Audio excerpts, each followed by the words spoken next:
competencial y respecto a la coordinación de los gobiernos autónomos.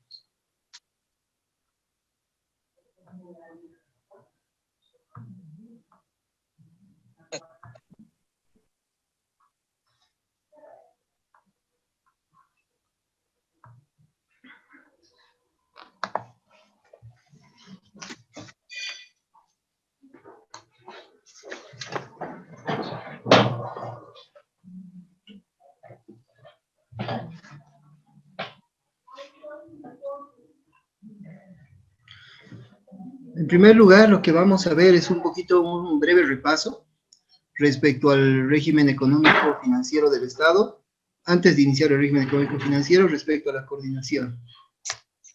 En primera instancia, como les indicaba, hay mecanismos para la resolución de conflictos, ¿no? Que bien están vinculados al ejercicio de las competencias. Es decir, ustedes para poder ejercer las competencias tienen que entender de que si hay otro nivel de gobierno que ejerza de alguna manera sus competencias o que no esté ejerciendo sus competencias, puede existir mecanismos para poder resolver estos conflictos o controversias que surjan de esa situación. Ante tal dicho efecto, como les indicaba, tenemos 4 tipos de conflictos, los cuales son los conflictos positivos, los conflictos negativos, conflictos en transferencia o delegación, y conflicto en aplicación o interpretación del régimen económico financiero. En primer lugar, los conflictos positivos hacen referencia a que un nivel de gobierno ejerce competencias que no le competen, ¿no? Que son asignadas a otro nivel de gobierno. Por otro lado, tenemos los conflictos negativos, que son ocasionados a raíz de que un nivel de gobierno ejerza competencias que están asignadas que no competencias que les han sido asignadas. Asimismo, tenemos los conflictos de competencia en transferencia o delegación, que están vinculadas a la transferencia y a la movilidad de competencias, como les indicaba, ¿no? Existen estos mecanismos para que nosotros podamos habilitar a otro nivel de gobierno para que ejerza las competencias a través de la transferencia o delegación, que es la otorgación a un determinado nivel de gobierno para que puedan realizar sus competencias. Por otro lado, tenemos los conflictos por aplicación o interpretación del régimen económico financiero, que está ligado directamente a la interpretación que se pueda realizar respecto a la generación de recursos propios o al régimen de recursos que se ha establecido en la Ley Marco de Autonomía y a cómo se deberían utilizar estos recursos. En ese marco es que se desarrolla la posibilidad de que surjan estos conflictos, ¿no? O controversias. Y ante estas situaciones existen mecanismos para poder resolverlos. Como veremos a continuación, como les indicaba, el Servicio Estatal de Autonomía se constituye en una instancia para la resolución de controversias. Pero vamos a ver más a detalle en esta lámina. En este punto, como ven, existen 3 mecanismos fundamentales para resolver los conflictos que puedan surgir en la interrelación de las competencias y en la aplicación del régimen autonómico establecido en nuestro país. Por un lado tenemos la conciliación entre partes por medio de la negociación, que implica en sí de que estos gobiernos que tengan algún problema a raíz de la aplicación o ejercicio de sus competencias puedan negociar, ¿no? Y entre ellos llegar a una solución alternativa que les posibilite el ejercicio de sus competencias. Por otro lado, tenemos la conciliación ante el Servicio Estatal de Autonomías. Esto implicaría de que un tercero, es decir, el Servicio Estatal de Autonomías, trate de resolver o coadyuve en la resolución, en el marco de las cuales, en el marco de dicha atribución, va a poder recomendar de manera técnica cuál es la salida más viable para que se evite esta invasión competencial, ¿no? Y por último, como veíamos, la resolución ante el Tribunal Constitucional Plurinacional, que implica una vinculatoriedad. Es decir, que a través de esto se genera la obligación de las partes de acatar lo que indique este tribunal a través de sus resoluciones. Estos serían los 3 mecanismos habilitados para la resolución de los conflictos y controversias en un régimen autonómico. Asimismo, como veíamos, existe la coordinación, que les indicaba en la anterior clase que es un principio fundamental que se ha establecido para para la implementación de la autonomía y el ejercicio de las competencias. A través de este mecanismo de coordinación, lo que se busca es que los distintos niveles de gobierno puedan ejercer sus competencias y a través de estas competencias puedan de alguna manera relacionarse entre ellos, con el objeto de mejorar su gestión administrativa y también puedan de alguna manera satisfacer las necesidades de su población, ya que, como saben, hay muchos casos en los que un nivel de gobierno no cuenta tal vez con los recursos suficientes y va a requerir de que otro nivel de gobierno les ayude en el desarrollo de sus actividades por medio de asistencia a través de aportes financieros en los convenios intergubernativos o proyectos que se puedan realizar en conjunto. Para poder desarrollar estos mecanismos de coordinación se han establecido estos 5 en primera instancia, que viene a ser, como les indicaba, el Consejo Nacional de Autonomías, a través del cual se genera el máximo exponente de coordinación en el país, ya que a través de este Consejo Nacional de Autonomía se junta a todos los representantes. Por un lado tenemos al nivel central del Estado, representado a través de varios ministerios, tenemos a los gobiernos autónomos departamentales que están representados a través de los gobernadores, tenemos gobiernos autónomos municipales representados a través de asociaciones municipales o federaciones de municipios. También tenemos a la autonomía indígena originario campesina, que igual está representada a través de su organismo de coordinación. Y por último, la autonomía regional. Entonces, de esta manera es que podemos considerar de que existe de que tenemos esta coordinación a través del Consejo Nacional de Autonomías. Disculpen, hay algunas personas que tienen sus micrófonos abiertos, que podrían silenciar. Muchas gracias. Igual si tienen alguna pregunta, como les indicaba, en cualquier momento habilitan y bueno, me indican si hay alguna consulta. Igual terminando esta parte introductoria, vamos a tener una ronda de preguntas y bueno, espero que todas sus dudas o las que les hayan quedado de la anterior clase puedan ser resueltas. Por otro lado, después del Consejo Nacional de Autonomías, tenemos al Servicio Estatal de Autonomías, que viene a ser una instancia estatal que vela por el cumplimiento e implementación de la autonomía en el país y también por el desarrollo y ejercicio de sus competencias.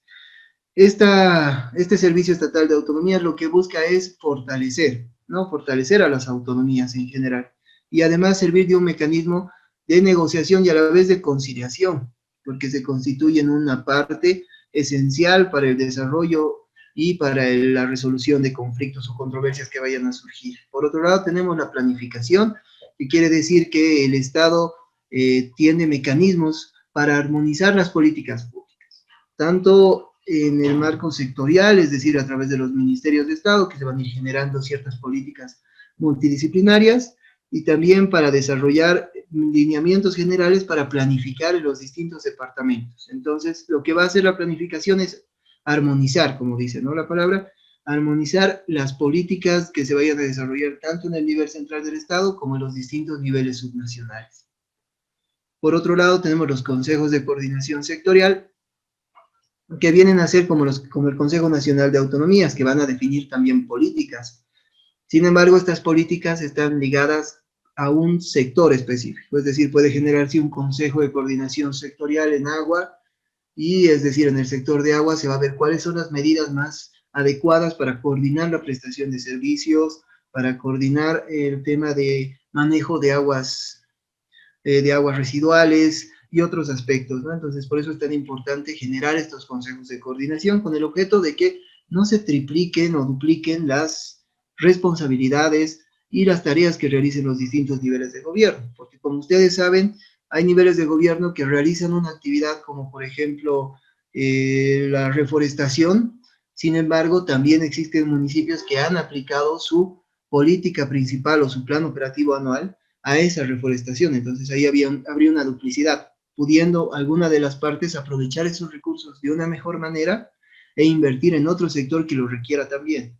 Entonces es la importancia ahí de los consejos de coordinación sectoriales. Y por otro lado tenemos los acuerdos y convenios intergubernativos, que como les indicaba es el instrumento más importante para la coordinación, porque esto se constituye en un acuerdo de voluntades a través del cual se va a determinar obligaciones recíprocas para las partes y que en el marco de estas obligaciones las partes puedan desenvolver sus responsabilidades, puedan desenvolver sus competencias y que puedan satisfacer las necesidades de la población, que es lo más importante, ¿no?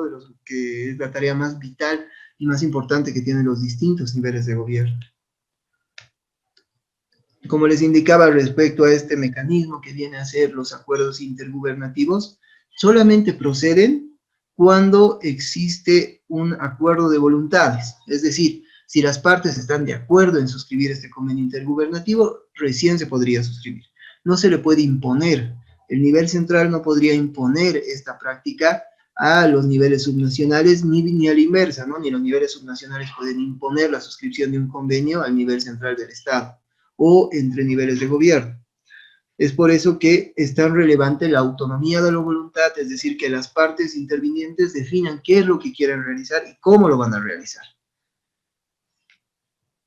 Respecto al acuerdo y convenio intergubernativo, como veíamos también en la anterior clase, tenemos dos aplicaciones fundamentales. Como les decía, ¿no? El acuerdo o convenio intergubernativo es un pacto entre partes que está vinculado a determinar obligaciones recíprocas para el desarrollo de sus competencias. Sin embargo, tiene dos funciones principales que se las ha determinado en la Ley Marco de Autonomías y también en la Ley 492, que es la ley que regula los acuerdos y convenios intergubernativos.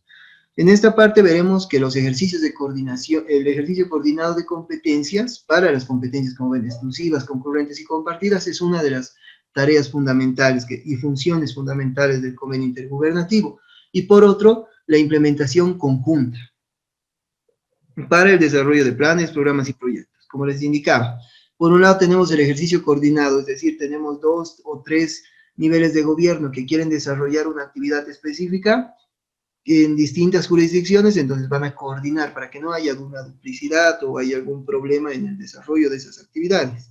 Y por otro lado tenemos planes, programas y proyectos donde de forma conjunta entre ambas partes se van a determinar acciones recíprocas en el marco de las cuales se van a desarrollar esos planes, programas o proyectos específicos.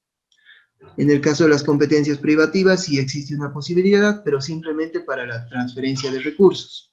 Es decir, podrían intervenir en un convenio, a través de un convenio intergubernativo en competencias privativas, pero únicamente para el desarrollo de infraestructura, equipamiento inmobiliario, a través de transferencia de recursos.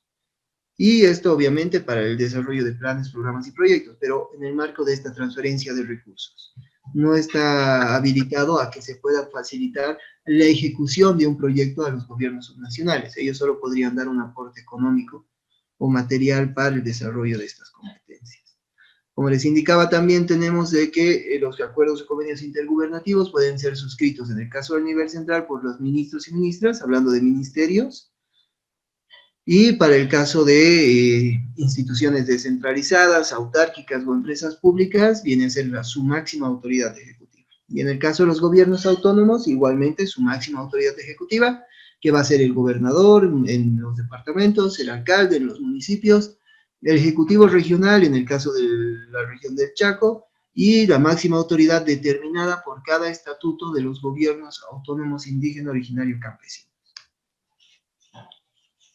Por último, para terminar esta parte referente a los convenios intergubernativos, tenemos de que estos se pueden suscribir en a través de 4 causales, ¿no? Solamente en el marco de estas 4 causales podemos suscribir los convenios intergubernativos, en primera instancia para ejecutar planes, programas o proyectos de manera concurrente, como les decía, no en el marco de competencias concurrentes, sino en el marco de obligaciones específicas y recíprocas, es decir, que se determinan para ambas partes, es que se desarrolla esta causal, para ejecutar planes, programas o proyectos.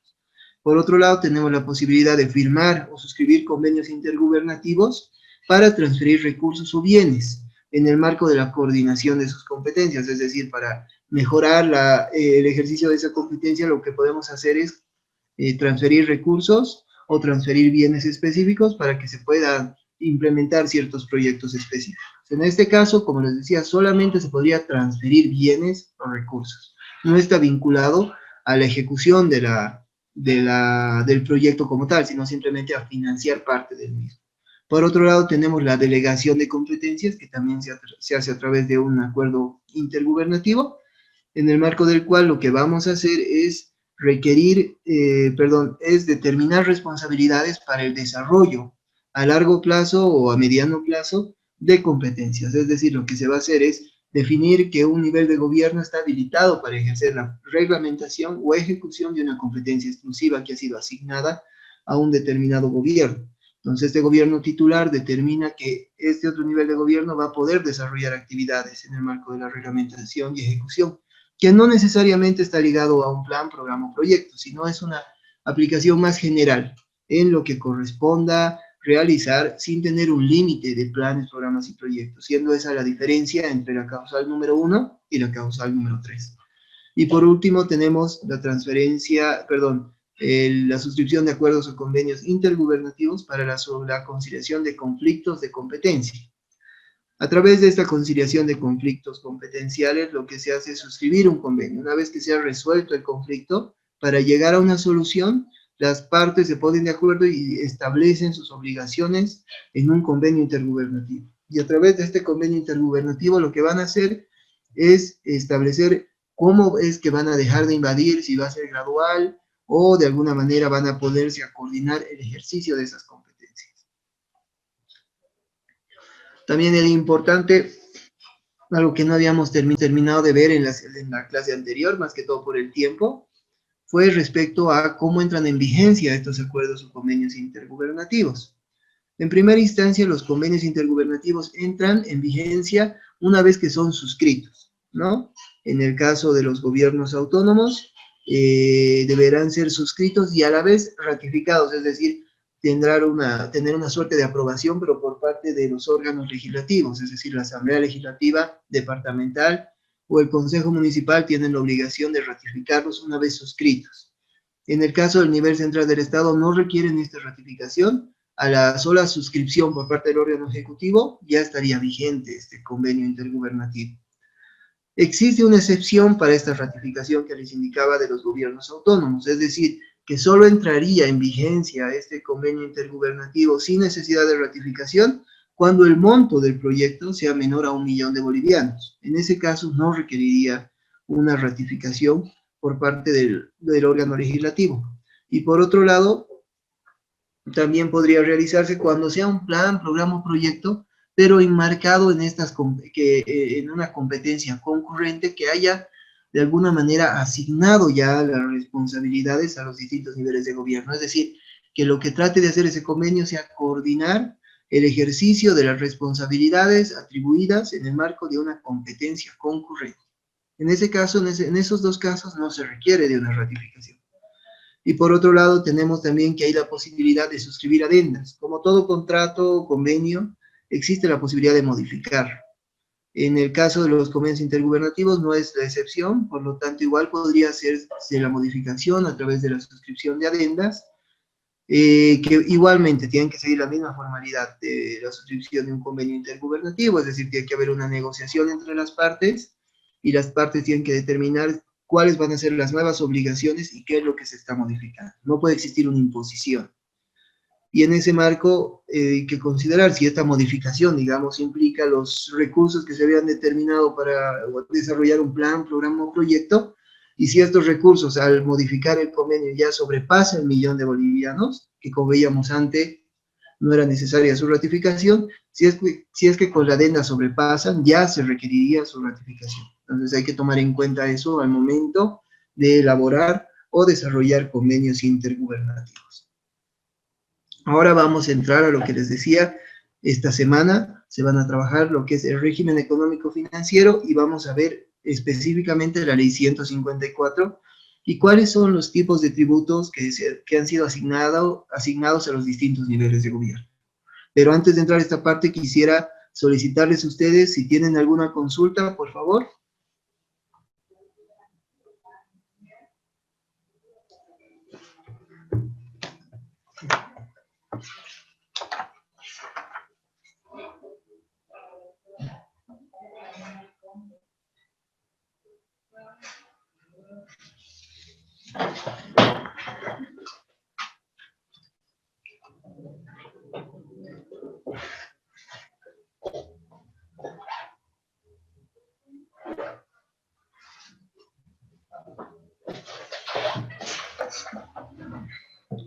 ¿Alguien que quiera consultar algo? Igual ahora voy a alistar unas cuantas preguntas respecto a lo que hemos visto en la anterior clase y bueno, espero que de alguna manera me puedan ayudar con las respuestas.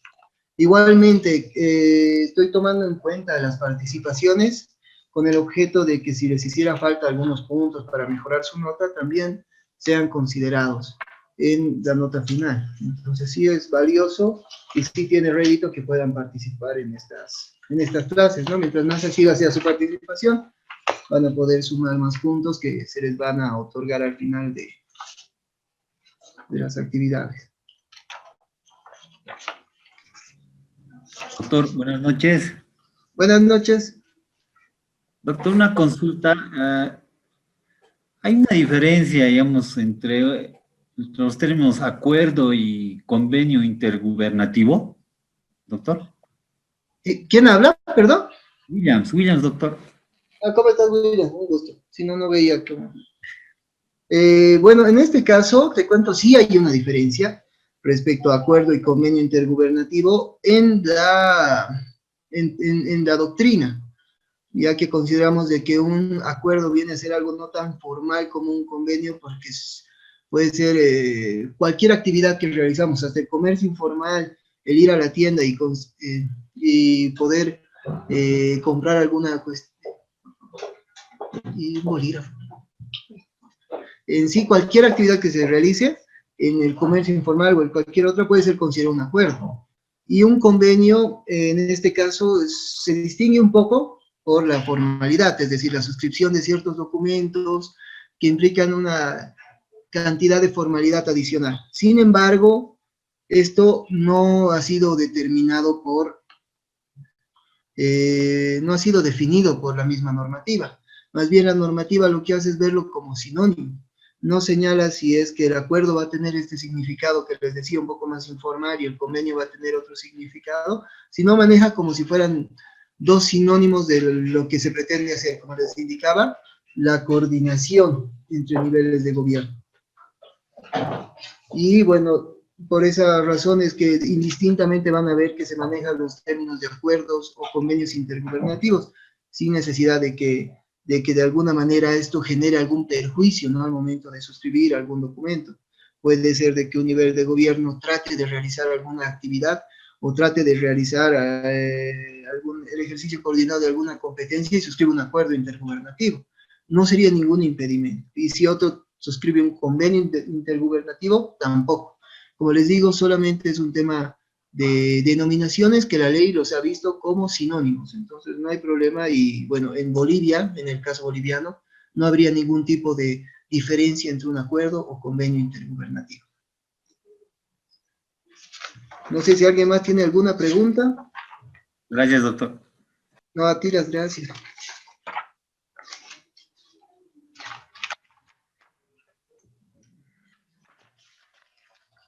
Siguiendo las prácticas que hemos tenido en las anteriores clases, ahora voy a hacer algunas preguntas. Y bueno, como les indicaba, voy a ir tomando nota de las participaciones con el objeto de validar esto y apoyar en la nota correspondiente. En lo vinculado a los temas anteriores, ¿no? No sé si alguien me puede mencionar un par de mecanismos de coordinación que hemos visto en este repaso. O sea, de los 5 o 6 mecanismos de coordinación que hemos analizado desde la anterior clase, no sé si alguien se anima a decirme 2 de ellos. Doctor, buenas noches. Buenas noches. ¿Cómo está? Bueno, le puedo mencionar 3 de los mecanismos de coordinación que vimos. Son, por ejemplo, Consejo Nacional de Autonomías, el Servicio Estatal de Autonomías y el Sistema de Planificación del Estado. Perfecto, muchas gracias.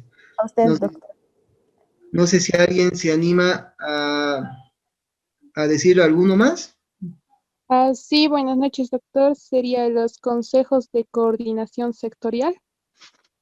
Sí, perfecto. Acuerdos y convenios intergubernativos. Perfecto, muchísimas gracias. Ahora hablando igual de acuerdos y convenios intergubernativos, no sé si alguien me podría decir alguna de las causales de los convenios intergubernativos.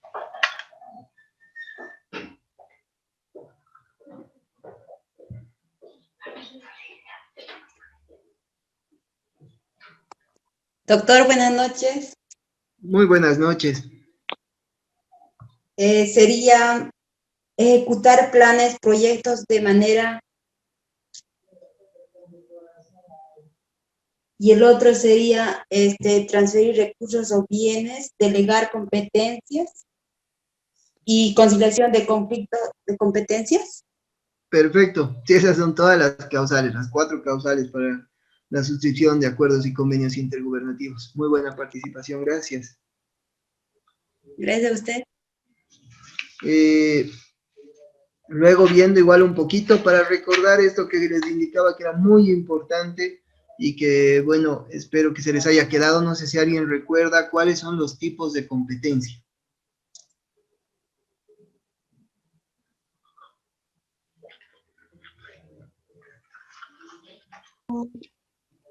Buenas noches, doctor. Buenas noches. 4, que serían las privativas, compartidas, exclusivas y concurrentes. Perfecto. Tal vez alguien se anima a decirme qué es una competencia concurrente.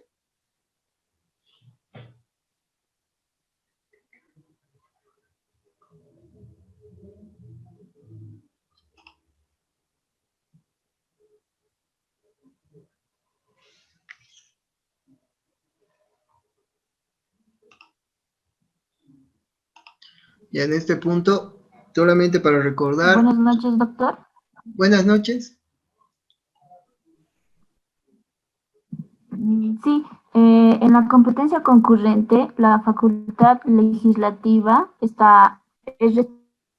responsabilidad del nivel central del Estado y la facultad reglamentaria y ejecutiva va a estar a cargo de las entidades territoriales autónomas.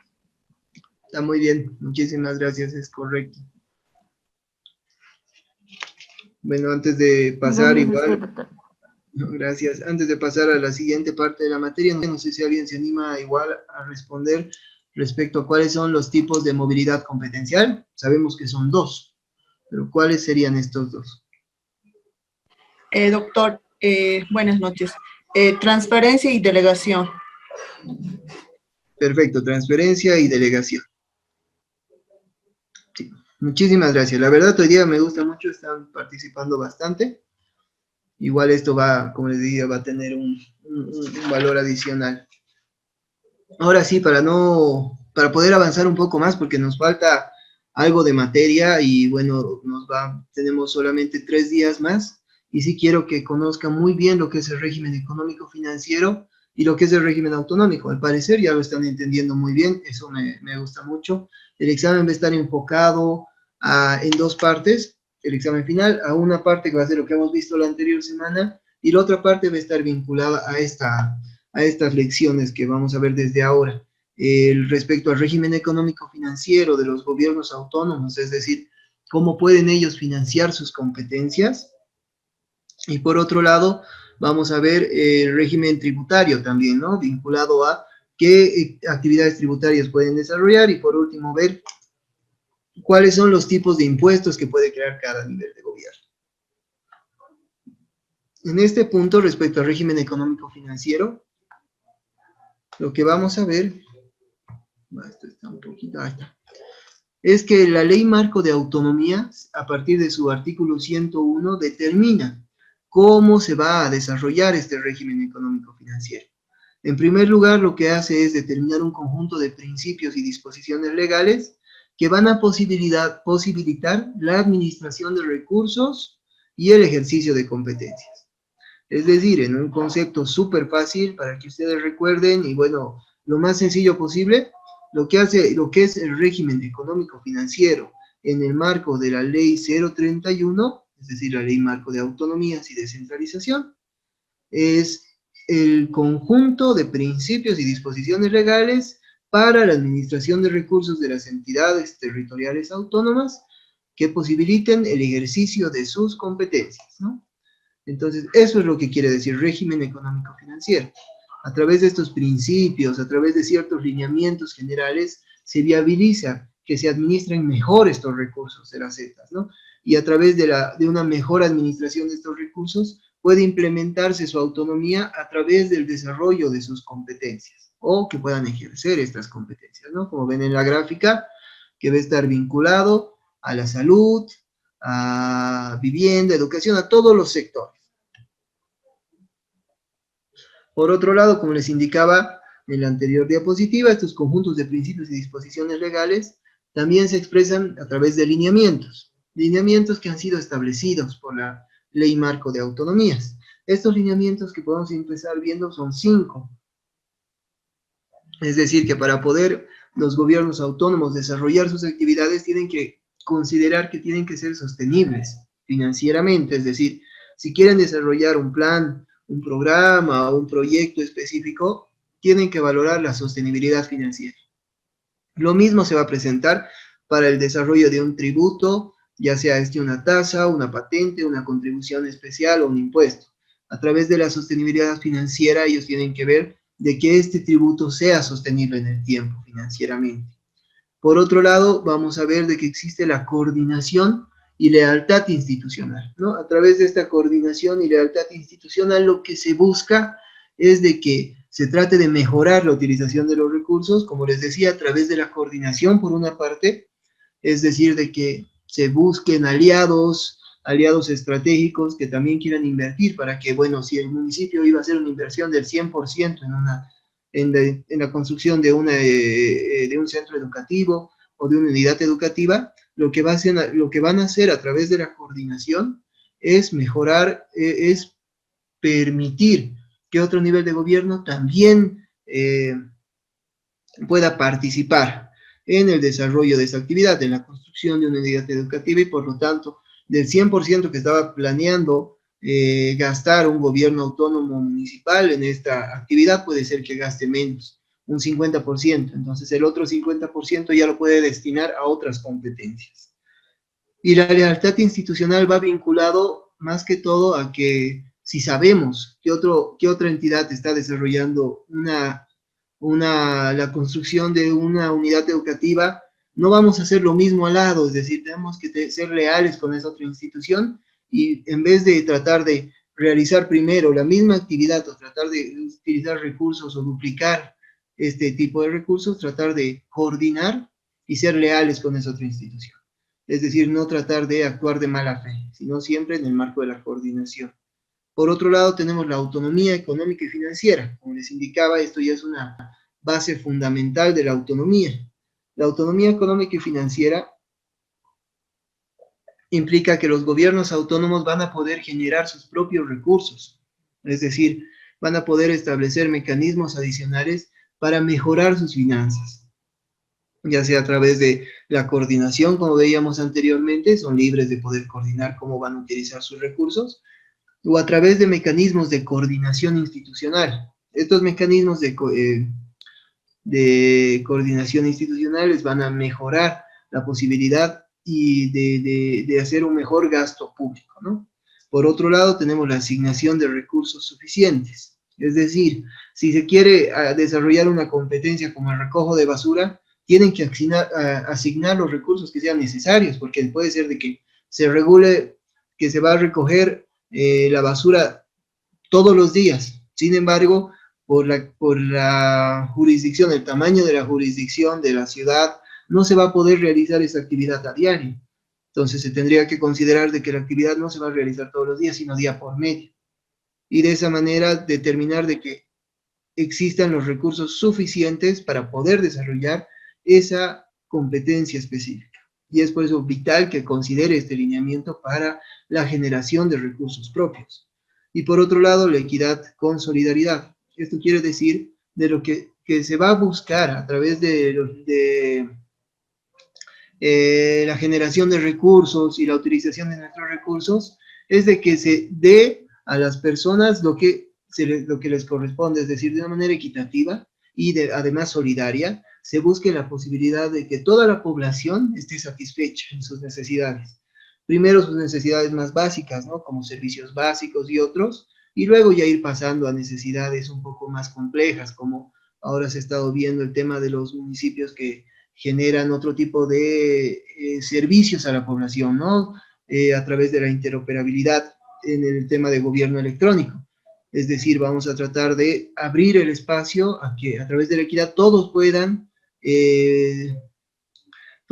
formar parte, ¿no? A través, por ejemplo, de la participación y el control social, se abren espacios virtuales para que la gente pueda participar en la generación de políticas públicas de manera equitativa.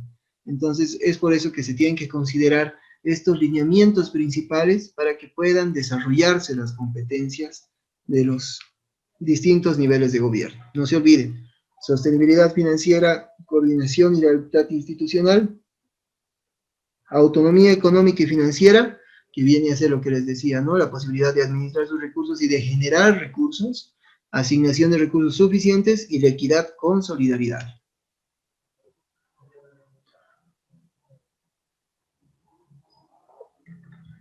Aquí vemos lo mismo respecto a los pilares, se podría decir, y los lineamientos generales para la administración de los recursos de las entidades territoriales autónomas, ¿no? La sostenibilidad financiera, la autonomía económica, la equidad, la coordinación y la asignación de recursos suficientes. Ahora, han habido algunos cambios vinculados a la nueva Constitución Política del Estado, ya no nueva, ¿no? A la Constitución actual, pero que ha sido aprobada en el 2009 y que se viene implementando, ya son más de 10 años que se está implementando esta Constitución, pero han habido cambios muy importantes del régimen que habíamos visto la anterior semana a este régimen actual. Es decir, se han establecido regalías específicas para los departamentos, ¿no? Han establecido un 11% en el caso de las regalías hidrocarburíferas, las cuales son asignadas a los distintos niveles a los gobiernos autónomos departamentales, a los gobiernos pero productores, y en el caso de los gobiernos que no son productores, igual hay un porcentaje para ellos. Por otro lado, se han establecido competencias que están vinculadas ahora a la creación y administración de tributos. Antes no existía esta posibilidad, todo se tenía que coordinar con el nivel central del Estado, sin embargo, actualmente se asigna competencia exclusiva, tanto al nivel central del Estado como a los gobiernos subnacionales, de crear tasas, de crear tributos en general, que comprenden obviamente impuestos, tasas, patentes y otras contribuciones de carácter especial. Luego tenemos las competencias de los gobiernos autónomos para la creación de empresas públicas, que igual está muy vinculado al régimen económico, es decir, ahora los gobiernos subnacionales y a nivel central pueden crear empresas públicas en su jurisdicción. Esto para poder desarrollar mejor sus competencias, ¿no? Por ejemplo, empresas públicas vinculadas a la prestación de servicios básicos, empresas públicas como que vemos en el caso de La Paz, vinculadas al mejor manejo del medio ambiente, a través de viveros municipales o a través de jardines específicos donde, bueno, puede habilitarse las visitas y también se habilita la posibilidad de gestionar eventos, ¿no? Entonces sí tenemos este tipo de empresas públicas. En el caso de La Paz, EMA Verde y otras empresas en el caso de otros municipios. Luego tenemos también competencias de los gobiernos autónomos para participar en ciertos procesos del sector hidrocarburífero, es decir, se habilita a que los gobiernos puedan participar en parte en las empresas públicas vinculadas a la explotación de recursos naturales, ¿no? No en sí a la explotación, sino más que todo vinculado al aspecto del transporte y otras actividades, pero simplemente a participar, no a desarrollar esta actividad, sino van a participar en coordinación con el nivel central del Estado, que es la instancia habilitada para poder ejercer competencias referentes a la explotación de recursos naturales. Luego tenemos las competencias de los gobiernos autónomos para la creación de fondos fiduciarios y de inversión, que también es una nueva competencia, es decir, los gobiernos autónomos pueden crear ciertos fondos vinculados a apoyar a los emprendimientos, ¿no? A través de fondos de inversión o fondos fiduciarios, para que puedan de esta manera apoyar a las personas o a su población. Y por otro lado, tenemos la aprobación autónoma del presupuesto departamental. Es decir, ahora los gobiernos autónomos municipales y departamentales pueden aprobar de manera autónoma, es decir, solamente ellos sin necesidad de que otro nivel de gobierno les valide esto, pueden aprobar sus recursos. Sí existen algunos lineamientos que los vamos a ver un poquito más adelante, pero son mínimos. En sí, lo que ellos van a poder realizar es determinar cómo es que se van a aprobar, cómo es que va a estar constituido y cómo van a gastar el presupuesto que les ha sido asignado.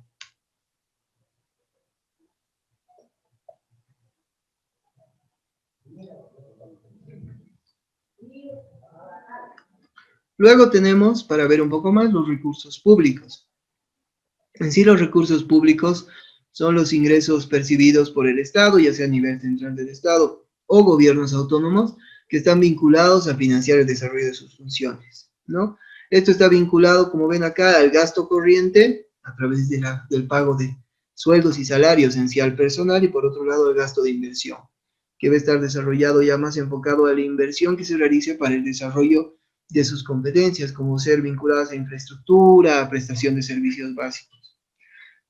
En este caso podemos ver como ingresos que puede percibir el Estado para el desarrollo de sus funciones a través de ingresos tributarios, ingresos no tributarios, transferencias, donaciones y crédito externo e interno, ¿no? Que vamos a ver un poquito más adelante para el desarrollo de sus competencias.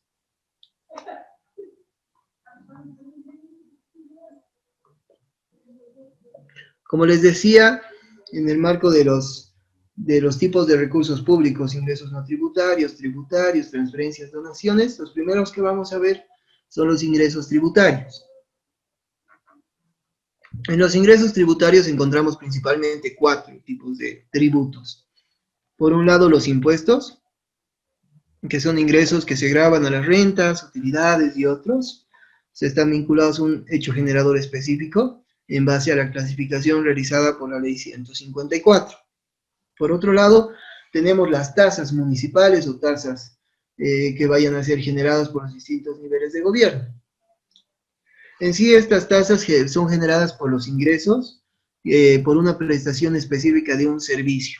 Es decir, si yo te presto un servicio como el alumbrado público, como está en el ejemplo, como ven acá, esto se denomina tasa, lo que viene acompañado generalmente en la factura de luz, ¿no? Pagamos también el alumbrado público, pero este es un monto que va a ser otorgado o va a ser cobrado directamente por parte del gobierno autónomo municipal. Y eso es una tasa por esa prestación del servicio. Luego tenemos las patentes, que está vinculado a la generación de recursos por el uso o aprovechamiento de bienes de dominio público. En el caso de las patentes, podemos encontrar temas como los mercados, ¿no? Por ejemplo, en los mercados existen puestos que han sido asignados con determinados sectores, ¿no? El sector de la comida, el sector de verduras, sector de carnicerías. Sin embargo, para uno poder estar ahí, para poderse hacerse parte de uno de estos lugares, tiene que pagar una patente al municipio, ¿no? Y esa es una parte, y es por el aprovechamiento de ese bien público.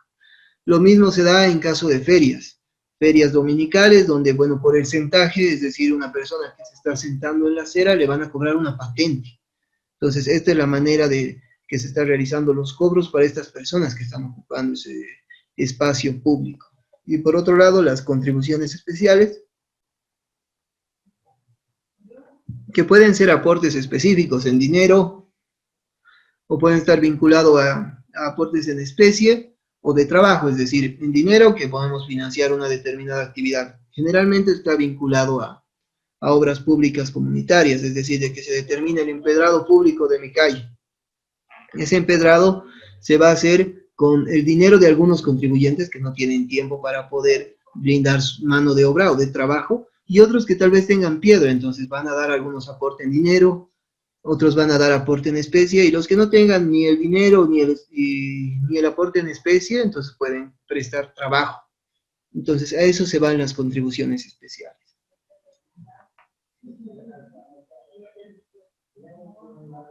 Como ven acá, aquí vamos a ver algunos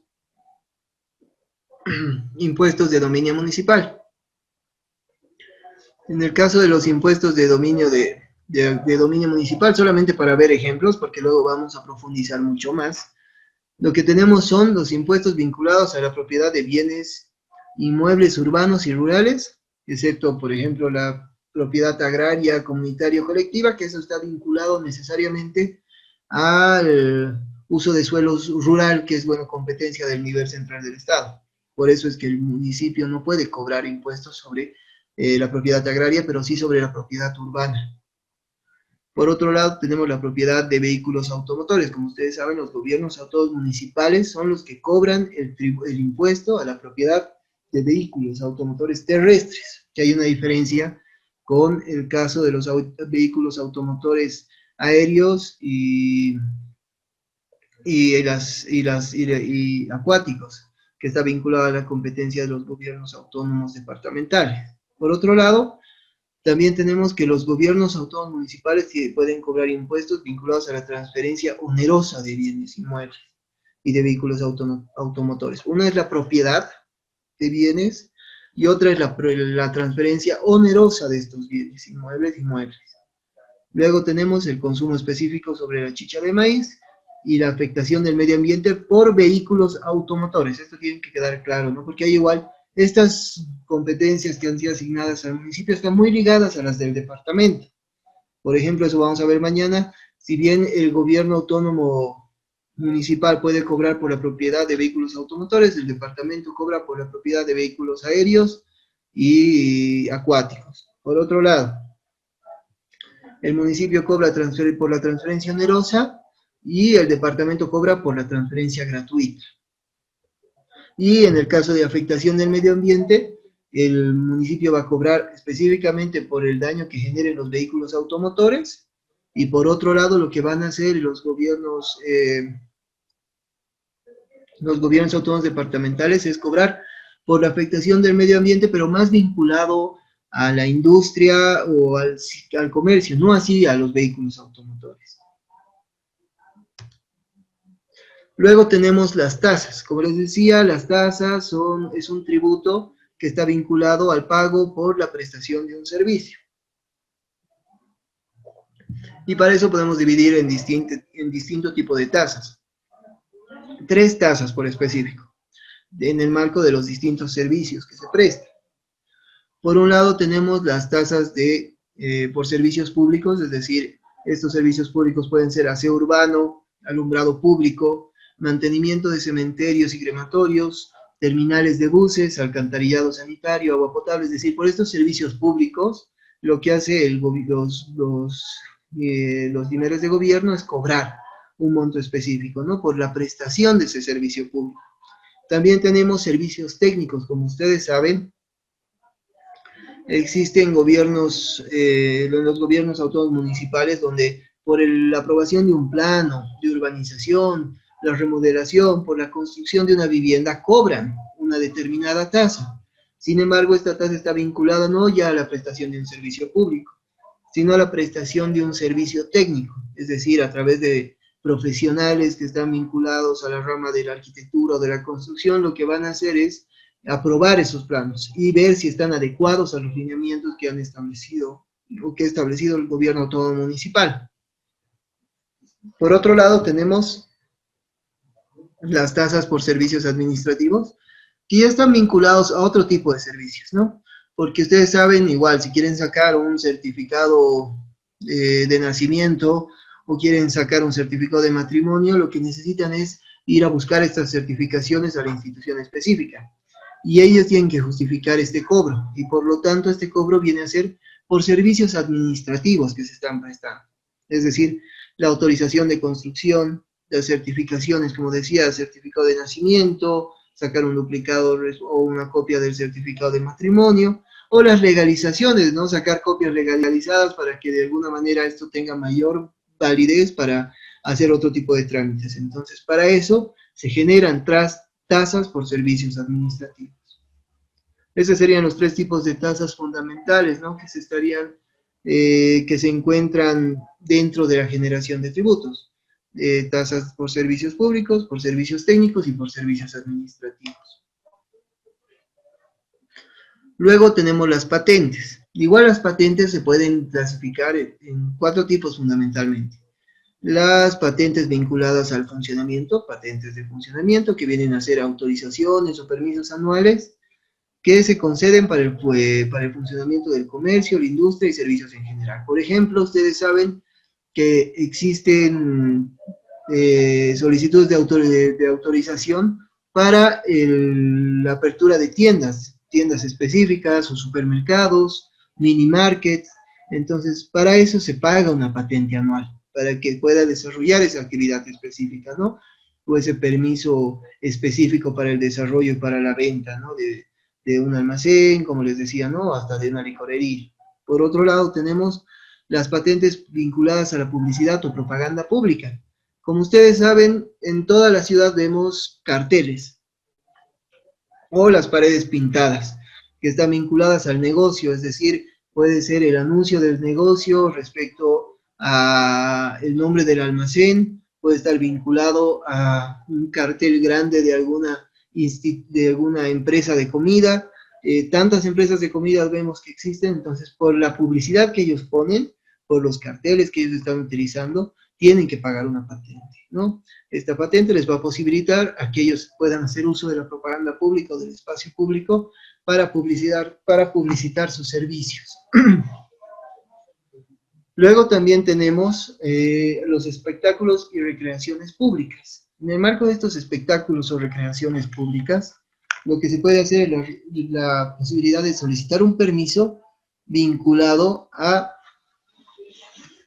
el desarrollo de actividades. Es decir, si se quiere hacer un concierto, como veíamos mucho en el Prado antes, ¿no? En la ciudad de La Paz, en el Prado, donde se realizaban ferias dominicales. En esas ferias dominicales había muchas personas que ponían sus kioscos o que ponían o se instalaban en la calle para poder desarrollar y vender sus bienes. Entonces, en el marco de esos bienes, lo que se hacía era pagar un monto específico, ¿no? Porque era una patente, pero por el espectáculo o por la recreación pública que se estaba realizando. Igualmente vemos mucho esto vinculado a fiestas folclóricas, por ejemplo, ¿no? En nuestro país, antes obviamente mucho más visto que ahora que tenemos estos problemas. Sin embargo, igual, si lo que se hacía era cerrar las calles un fin de semana y hacer una entrada folclórica. Y en base a esto, para poder realizar esa actividad tenían que pedir un permiso al municipio y el municipio lo que hacía era cobrarles una patente para poderles otorgar esta autorización.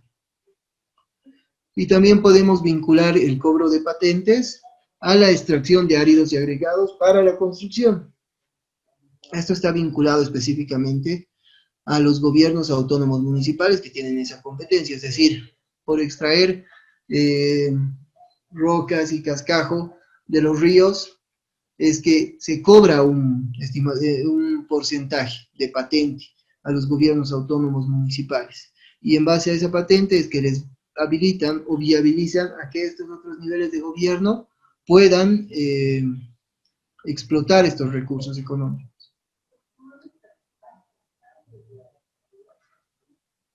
Por otro lado, tenemos otro tipo de ingresos, que como les indicaba, estos ya vienen a ser ingresos no tributarios, que están vinculados al cobro de a las regalías vinculadas a la explotación de recursos naturales. También tenemos la venta de bienes y servicios, que, bueno, igual lo pueden realizar los distintos niveles de gobierno a través de la venta de bienes, es decir, si generan algún tipo de actividad de generación de recursos, como la fábrica de quesos o fábrica de leche. No se ha visto mucho esto en la parte del altiplano, donde se unían varios municipios o con ayuda de la cooperación internacional, creaban una empresa de leche. Y esta empresa de leche lo que hacía era ayudar a los productores para poder vender sus productos. Entonces ellos a través de esta empresa de leche podían ofrecer sus productos a otros municipios y a la población en general. Lo que está vinculado a la venta de servicios viene a ser, como veíamos anteriormente, que muchos gobiernos tienen la posibilidad de generar la compra de materiales. Por ejemplo, el municipio de La Paz tiene varios tractores. Sin embargo, estos tractores los utilizan para el desarrollo de sus actividades, es decir, hacer caminos, para limpiezas en los ríos. Sin embargo, no están ocupados el 100% del tiempo en actividades de los gobiernos autónomos municipales. Y es por eso que también estos pueden ser alquilados, y ahí sería la venta de un servicio, ¿no? Te pueden brindar el servicio de estos equipos, de tractores, para que puedas realizar cierta actividad de construcción. Entonces, en ese marco también pueden vender bienes y también servicios. Por otro lado, tenemos las patentes por explotación de recursos naturales. Esto está vinculado al cobro de patente por la explotación de recursos como el recurso forestal, es decir, la explotación de los recursos naturales viene a otorgar también recursos a los gobiernos autónomos y al nivel central del Estado por la explotación de estos recursos. Es decir, el privado que está tratando de explotar recursos naturales o forestales tiene que de alguna manera reponer o pagar una patente específica por esa explotación.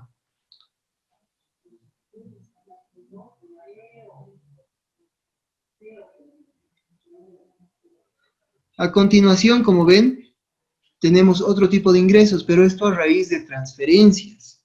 Es decir, ya habíamos visto que tenemos ingresos que son tributarios, que son asignados a raíz de impuestos, tasas, patentes o contribuciones especiales. También tenemos ingresos no tributarios que estaban vinculados al tema de regalías, venta de bienes y servicios, y patentes. Y ahora vamos a ver las transferencias, que también son otro tipo de ingreso que tienen los gobiernos autónomos.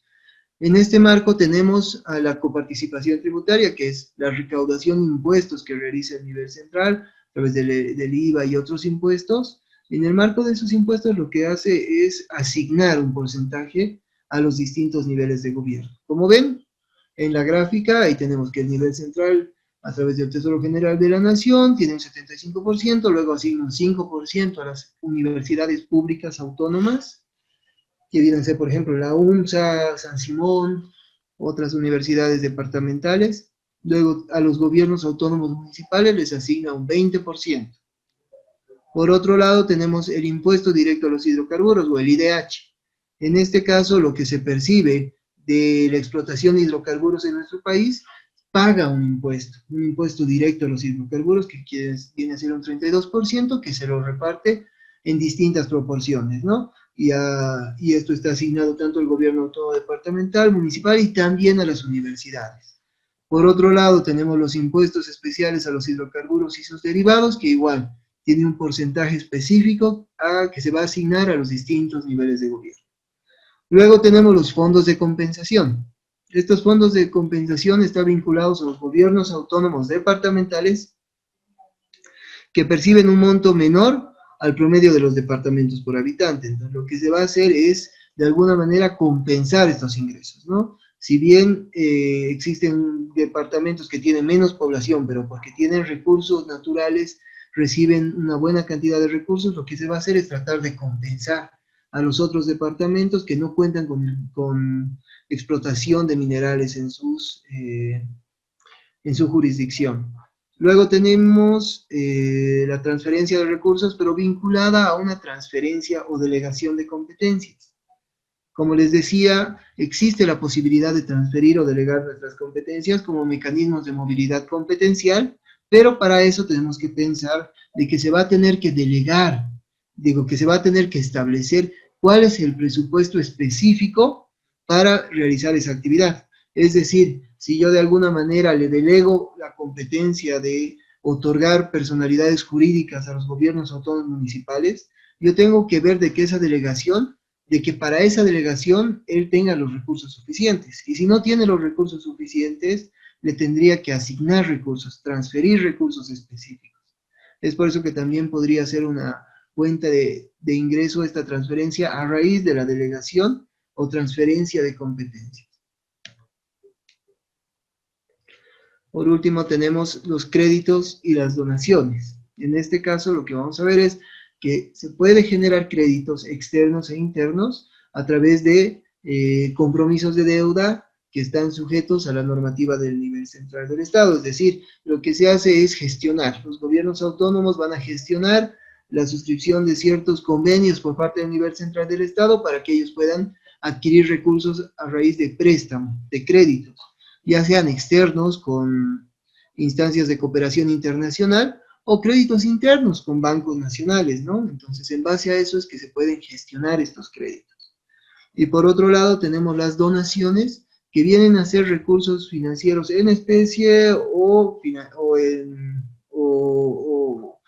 financieros, y que no están comprometidos como deuda. Es decir, las donaciones implican de que una persona nos va a otorgar un recurso específico, ya sea económico o en especie, sin requerir una contraprestación para esto. Nos estaría donando y no existe ningún compromiso de deuda. Entonces también pueden generar ingresos, tanto el nivel central como los gobiernos subnacionales, a través de créditos y a través de la percepción de donaciones.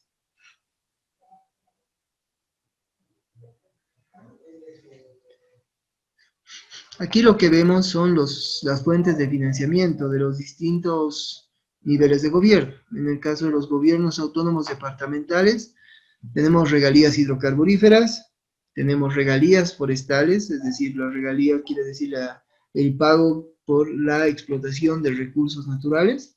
Por un lado, la explotación de hidrocarburos, por otro lado, la explotación de recursos forestales o maderables. Por otro lado, tenemos las regalías mineras, es decir, vinculadas a la explotación de minerales en su jurisdicción. También tenemos regalías, el impuesto directo a los hidrocarburos, o IDH. Por otro lado, tenemos los impuestos especiales a los hidrocarburos y derivados, y también tenemos recursos propios, bienes y servicios, alquileres y tributos, ¿no?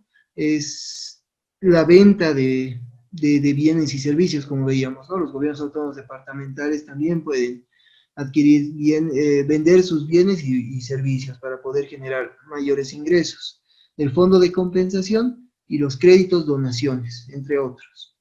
Por otro lado, los gobiernos autónomos municipales lo que tienen son el impuesto directo a los hidrocarburos, al igual que el departamento, la coparticipación tributaria, que viene a ser otro tipo de contribuciones de impuestos que se va generando por el nivel central del Estado y que estos van a ser luego asignados a los distintos niveles de gobierno, recursos propios a través, igual que el departamento, por la venta de bienes y servicios, el HIPIC, que bueno, estaba vigente, igual que era la asignación de un monto específico para el desarrollo de sus actividades, y también la posibilidad de créditos y donaciones, ¿no?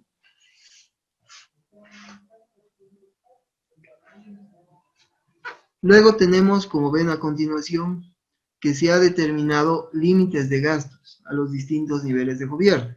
Es decir, ¿qué quiere decir los límites de gasto? En el caso de los límites de gasto, tenemos, como ven en la gráfica, de que los gobiernos autónomos, especialmente los gobiernos autónomos departamentales y los gobiernos autónomos regionales, tienen límites para el desarrollo de sus actividades. Es decir, como ven, como les había explicado anteriormente, los gastos podemos dividirlos en dos: el gasto corriente y el gasto de inversión. En el caso del gasto corriente viene a ser de que solo un 15% de los recursos asignados a los gobiernos autónomos departamentales y regionales puede ser utilizado para gasto corriente, es decir, la contratación de personal administrativo y para el desarrollo de sus actividades. Y por otro lado, el gasto de inversión, que viene a ser la implementación de infraestructuras para el desarrollo de sus competencias. Esto viene a ser un 85%, es decir, solo el 15% y nada más podría ser utilizado para financiar recursos humanos vinculados a la prestación de servicios administrativos. Y por otro lado, el otro 85% estará vinculado al desarrollo de ciertos proyectos de inversión para el desarrollo de sus actividades, ya sea infraestructura, puede ser educación, salud, entre otros, pero gastos de inversión. Y en el caso de los gobiernos autónomos municipales y de los gobiernos autónomos indígena, originario, campesinos, tenemos de que un 25% es el porcentaje que ha sido asignado a estos para que ellos puedan desarrollar la contratación de personal administrativo, a diferencia del gobierno autónomo departamental. Estos tienen un mayor porcentaje. Y también, a diferencia del gobierno autónomo departamental, solamente el 75% de sus recursos estará destinado al gasto de inversión, es decir, para el desarrollo de sus competencias a través de ciertos planes, programas o proyectos específicos vinculados a la inversión.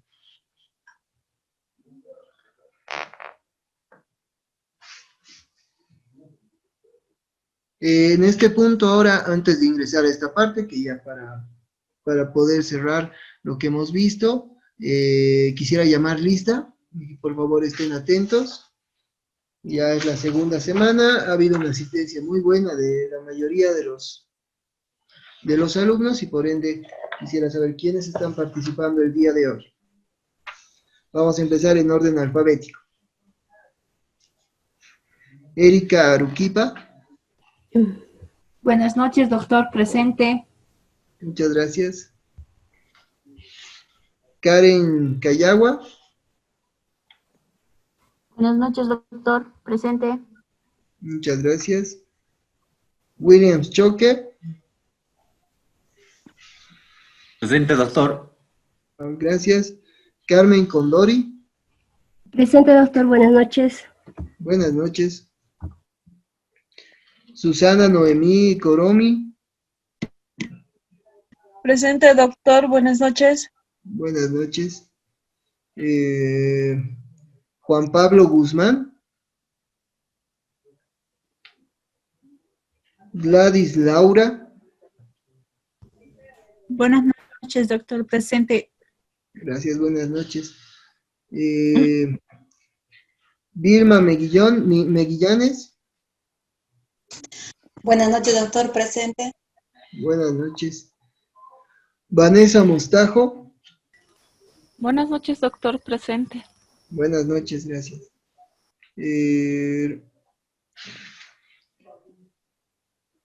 Tania Mujica. Buenas noches, doctor, presente. Muchas gracias. Andrea Kenayata. Buenas noches, doctor. Margarita Quiroga. Buenas noches, doctor. Buenas Presente. noches, gracias. Ovidia Quispe. Buenas noches, doctor, presente. Buenas noches. Paola Ramírez. Buenas noches, doctor, presente. Buenas noches. Nilda Ríos. Doctor, ¿cómo está? Buenas noches, presente. Buenas noches, gracias. Abigail Rodríguez. Buenas noches, licenciado, presente. Muchas gracias, buenas noches. Dalmin Tapia. Buenas noches, doctor, presente. Buenas noches. Roselín Tignini. Buenas noches, doctor, presente. Stephanie Zárate. Presente, doctor, buenas noches. Buenas noches. Claudia Zuleta. Buenas noches, doctor, presente. Buenas noches. Y Neisa Antequera. Buenas noches, doctor. Buenas noches. Bueno, muchas gracias por su asistencia. Ahora vamos a continuar con la última parte de la clase, sin antes pedirles, no sé si tienen alguna consulta hasta este punto, para, bueno, en lugar tal vez de concluir con esta última lección, más bien tratar de analizar lo que habíamos visto antes para que quede más claro.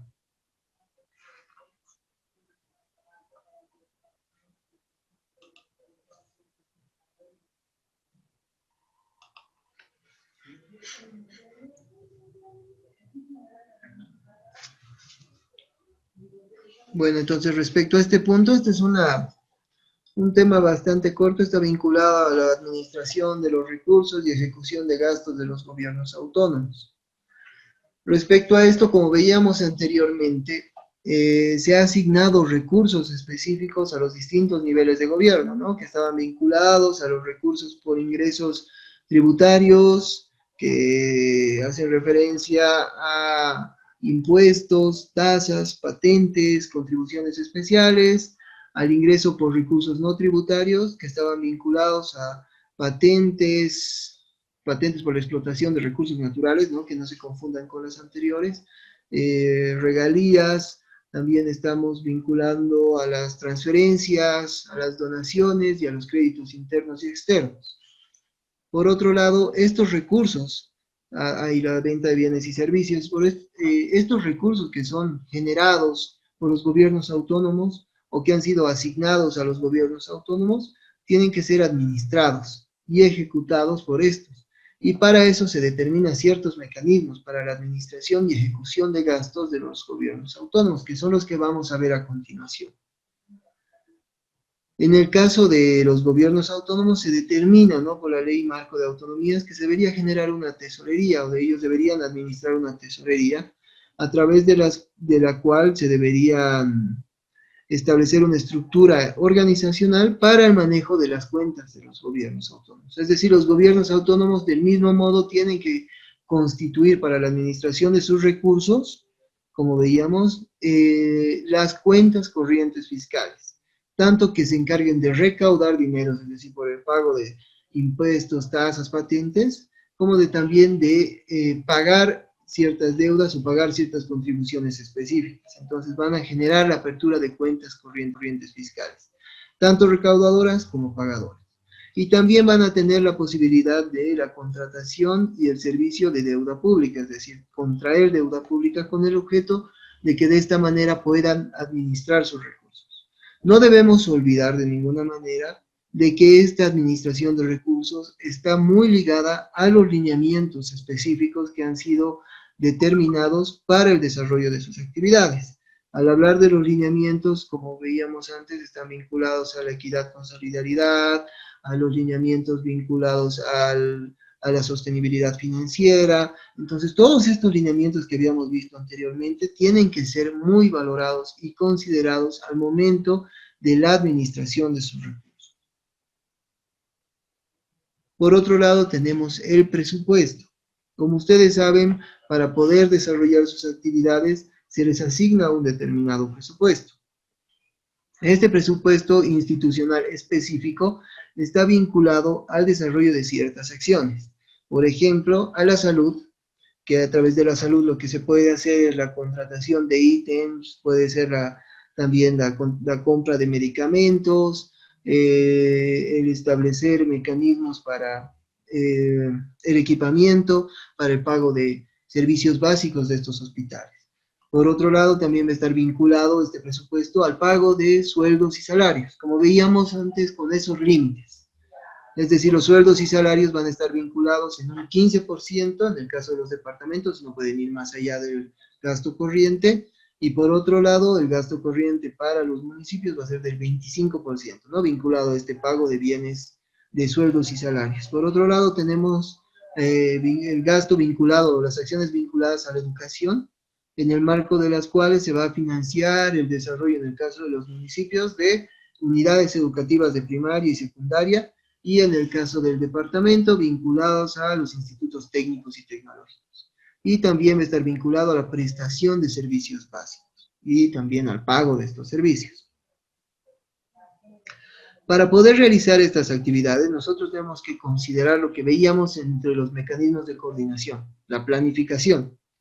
En el marco de esta planificación, lo que vamos a hacer es generar mecanismos de articulación de nuestros procesos a través de la generación de un POA, o un plan operativo anual. Este plan operativo anual lo que va a permitir es que ese presupuesto que hemos determinado para esa gestión se enmarque en actividades específicas, en un plan anual para el desarrollo de esas operaciones. Por eso se denomina el POA, ¿no?, el plan operativo anual. En el marco de ese POA lo que vamos a hacer es planificar y programar cómo, es decir, vamos a definir si nuestro presupuesto, un porcentaje va a ir a salud, otro porcentaje va a ir a educación. Entonces, en ese marco de ese presupuesto, ver cuánto va a ir a cada uno de los sectores, porque hay muchos municipios que van a priorizar En este año, por ejemplo, en salud, gran parte del presupuesto de los municipios está yendo a salud para pagar la utilización de servicios de segundo o tercer nivel que no tengan en su jurisdicción, entonces tienen que de alguna manera cubrir ciertos gastos para que el departamento también pueda solventar esta prestación de salud. Por otro lado, también tenemos aspectos vinculados al tiempo en la realización de ciertos programas específicos o proyectos que son a largo plazo. Entonces, lo que vamos a ver es de alguna manera calcular que en el marco al presupuesto que tenemos y en el marco al presupuesto que vamos a presumir para la siguiente gestión, generar proyectos que van a durar más de un año. Es un cálculo plurianual y en ese marco es que hacemos nuestra programación. Es decir, no solamente vamos a programar para un año, podemos programar para más años, ¿no? Y en base a eso definimos cómo es que vamos a utilizar nuestros recursos y cómo se van a invertir estos. Por otro lado, también no debemos olvidar que para el desarrollo de nuestro presupuesto y para el desarrollo de nuestro plan, de nuestro POA o de nuestro plan operativo anual, también juega un rol muy importante el control social o la participación social, ya que estas personas que forman parte de nuestro municipio a través de instancias organizadas, lo que van a permitir es generar una mejor planificación y además identificar cuáles son las mayores necesidades de nuestro pueblo, de nuestra población. Y en base a eso es que vamos a poder programar nuestro presupuesto y también vamos a poder articular este presupuesto a las acciones que pretendamos hacer en una determinada gestión o en varias gestiones. Para el caso de los procesos presupuestarios tenemos que considerar que existen tres etapas fundamentales. Por un lado la formulación, luego va a venir la aprobación y la ejecución.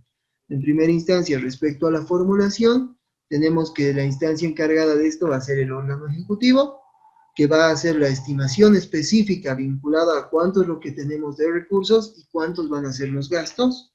Vamos a establecer la estructura programática, es decir, en el marco, como ustedes saben, existe un clasificador presupuestario donde se establece una estructura programática para que nosotros desarrollemos nuestros gastos, es decir, en qué pretendemos gastar, y cada gasto ya está identificado en el clasificador presupuestario. Entonces, en el marco de estos lineamientos que vemos abajo, planes de desarrollo, directrices, clasificadores presupuestarios, es que vamos a organizar nuestro presupuesto, para luego esto pase a la aprobación.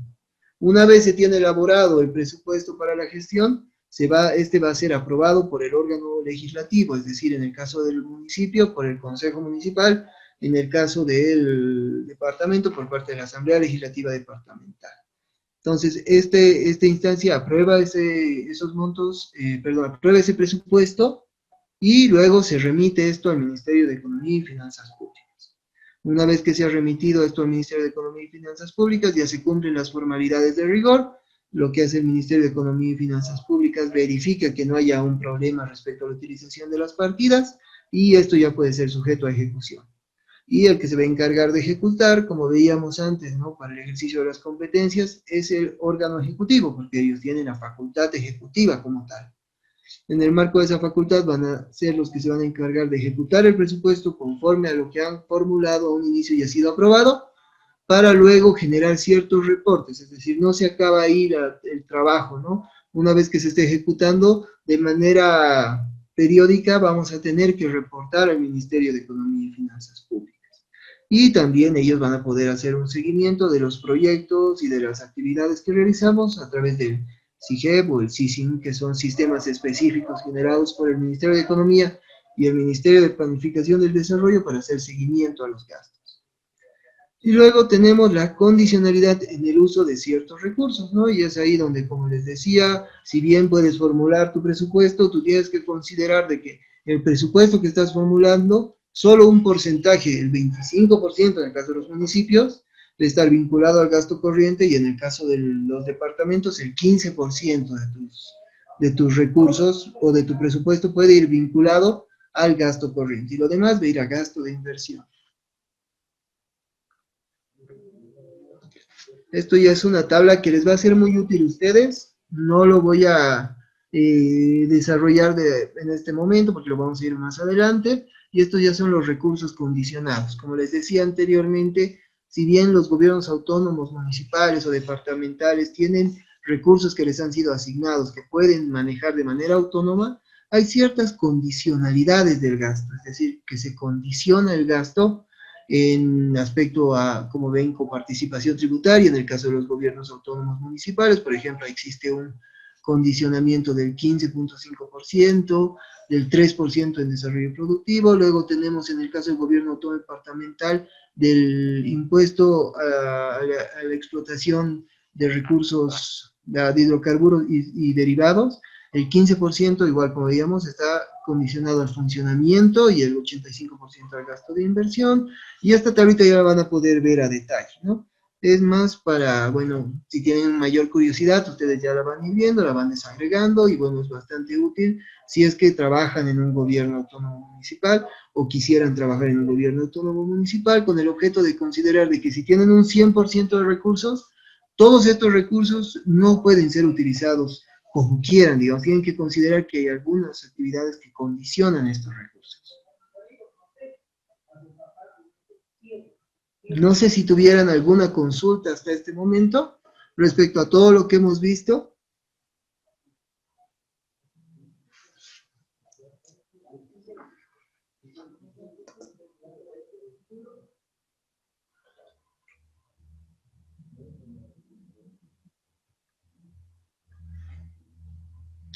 Bueno, considerando de que ya hasta este punto hemos terminado de ver lo que es la ley marco de autonomías, y bueno, ahora nos tocaría entrar al tema de que lo vamos a desarrollar estas dos clases que vienen, que es la ley 154.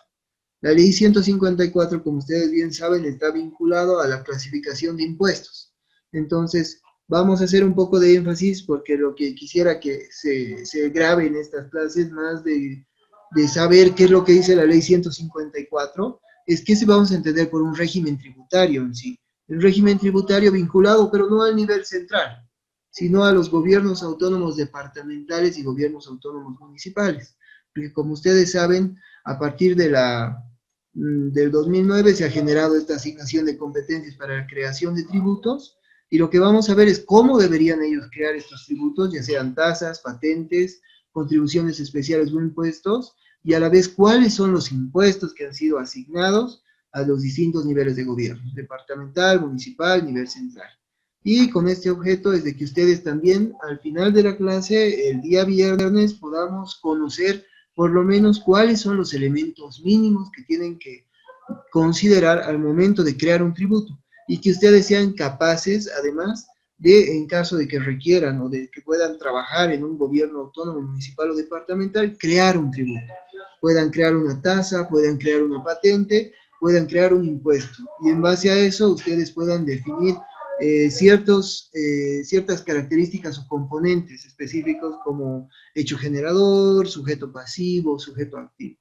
Entonces, el día de hoy, con lo que hemos visto, habríamos concluido esta clase. Espero que les haya servido de mucho. Y bueno, nos vemos el día miércoles. Sí, teníamos hoy día una actividad programada respecto a los foros que habíamos hecho la anterior semana, respecto a la tarea también de los tipos de competencia, que la vamos a realizar el día miércoles a primera hora, respecto a las definiciones que no habían podido remitir y los trabajos que nos han enviado a la plataforma. Entonces, en base a eso,